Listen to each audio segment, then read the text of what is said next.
Kayleigh McEnany was brought on to Jesse Waters' show on Fox News and was asked about Hillary Clinton and her possible political ambitions in the future, if she would run for president again. And I'll show you her answer.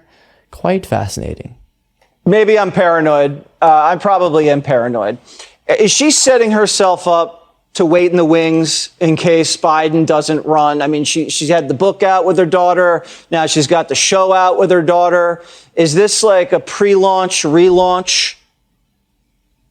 I know it's portrayed as the biggest conspiracy theory since the last conspiracy theory. However, I don't think you're wrong, Jesse. I mean, if there's anyone that we can say megalomaniac, addicted to power, thinks she should have been president, still essentially hasn't conceded the election, and wants to be president again, it would be this woman. It would be Hillary Clinton. Okay, first, do I agree that Hillary Clinton likely still wants to be president? Does that mean she'll try? No, not necessarily. She could, doesn't necessarily mean it though. Does that mean that she, in her heart, wishes with every little morsel of her being that she could be president? Yes, of course. So I agree with that point, right? But the concession point that Hillary Clinton still hasn't conceded is insane. Guys, she conceded the day after the election. Obviously, the results were coming in real late. She came out the next day and conceded publicly, not just privately, not just a phone call to Trump. No, public speech, she conceded, okay? And then it's funny because they'll act like, hey, the Democrats never accepted Trump's election, so it's totally fine that he's not accepting Biden's election. Barack Obama brought Trump to the White House to have a big, brouhaha, shake his hand, walk him around, give him a tour, to legitimize the election of Trump.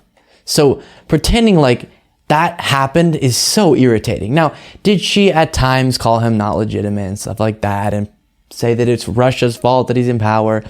Yes. And could you say that's delegitimizing our democracy? Yes. But what she was trying to say is, hey, the Russian government is attempting to interfere in our elections in that they're spreading stuff on social media and stuff like that. She didn't make any such claim that Russia was hacking into our election systems and making it to where votes don't matter.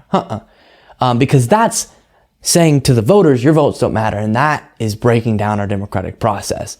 Simply calling out the fact that people try to influence the minds of people, not changing their votes, but just influencing people to go and vote or not vote or vote for a particular candidate, is what she was trying to call out. And again, I have plenty of issues with Hillary Clinton, and I do think she probably went too far sometimes in calling Trump illegitimate. No, if you get rightfully elected, you are a legitimate president, absolutely.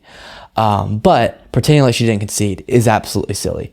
And pretending like she's anything comparable, not what Kayleigh McEnany was doing here, but many have done, to Donald Trump's actions in 2020 is insane, Okay, I hope that's clear.